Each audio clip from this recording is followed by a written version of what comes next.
Sejarah berdirinya IPSI, Ikatan Pencaksilat Indonesia.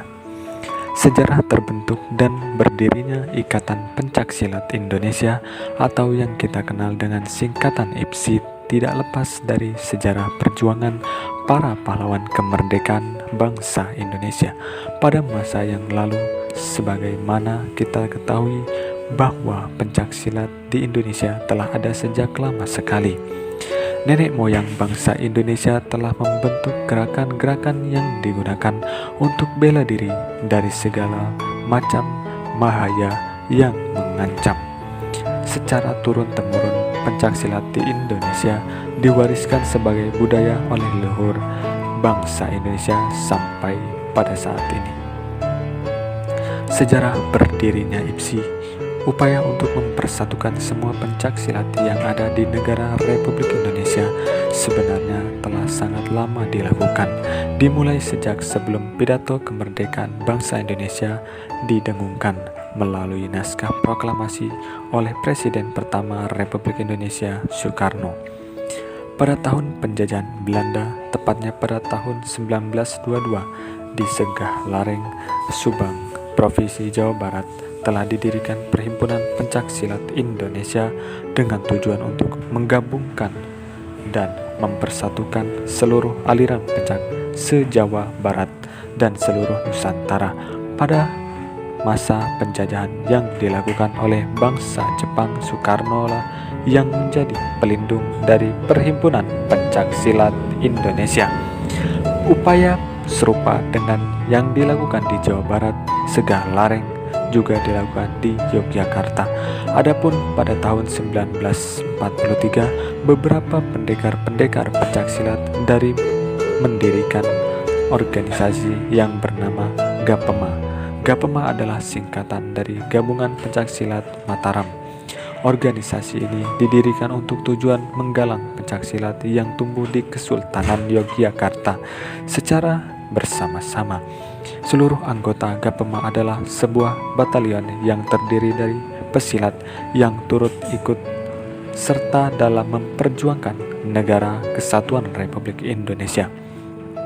Adapun para pendekar silat yang berkumpul untuk mendirikan Gabungan Pesilat Mataram adalah Broto Sotarjo dari Budaya Indonesia Mataram, Muhammad Jumali dari Taman Siswa, Raden Mas Harimurti dari Krishna Murti, Abdullah dari Pencaksilat Kesehatan, Raden Sukirman dari Rukun Kasarasaning Badan, Ali Purwowarso dari Setiahati Organisasi, Suwarno dari Setiahati Terate, Raden Mangkubujono dari Persatuan Hati, serta Raden Suryo Diprojo dari Reti Ati. Mereka semua adalah orang-orang yang berjasa dalam memperjuangkan kemerdekaan Indonesia dalam dunia pencaksilat di Yogyakarta.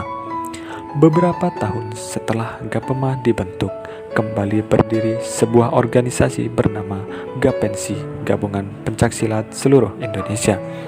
Gapensi juga memiliki cita-cita untuk mempersatukan aliran pencaksilat yang ada di seluruh Indonesia.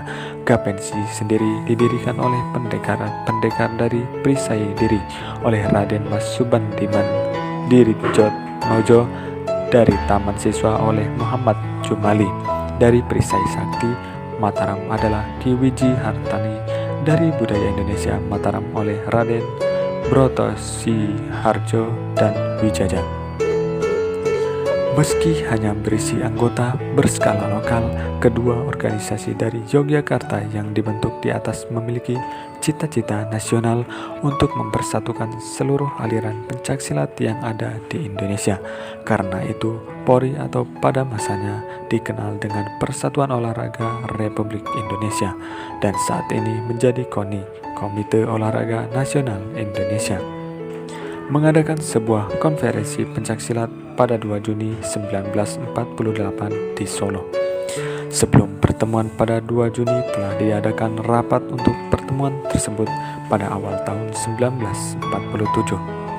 Rapat tersebut dilakukan untuk pembentukan panitia persiapan pencaksilat Indonesia dan diperkasai oleh Mr. Wongsongo yang menjabat sebagai Menteri Pendidikan pada tahun 1947. Hasil dari rapat 1947 di Solo tersebut adalah terbentuknya Panitia IPSI Ikatan Pencaksilat seluruh Indonesia dan diketuai oleh Menteri Pendidikan M.R. Wongsonegoro. Kemudian saat itulah IPSI berada di dalam naungan Kementerian Pembangunan dan Pemuda. Harapan terbesar dengan didirikannya organisasi ini adalah pencaksilat dapat disebarluaskan dan digerakkan hingga menjadi budaya di Indonesia sampai di seluruh pelosok tanah air Indonesia. Kemudian agar pencaksilat dapat diajarkan di sekolah-sekolah dalam pendidikan jasmani, agar kemudian nantinya bisa dipertandingkan dalam event secara nasional. Masyarakat berharap agar diberikan standarisasi pendidikan pada gerakan pencak tersebut. Barulah kemudian IPSI mengawali langkah pertamanya mengambil tindakan dengan membentuk suatu sistem pencaksilat yang dapat diterima oleh seluruh aliran pencaksilat di Indonesia. Sekilas mengenai sejarah awal mula terbentuknya Ikatan Pencaksilat Indonesia agar dapat dipahami bahwa setelah sekilas sejarah di atas, kisah perjuangan IPSI dalam mengurus sistem pencaksilat di Indonesia masih sangat panjang.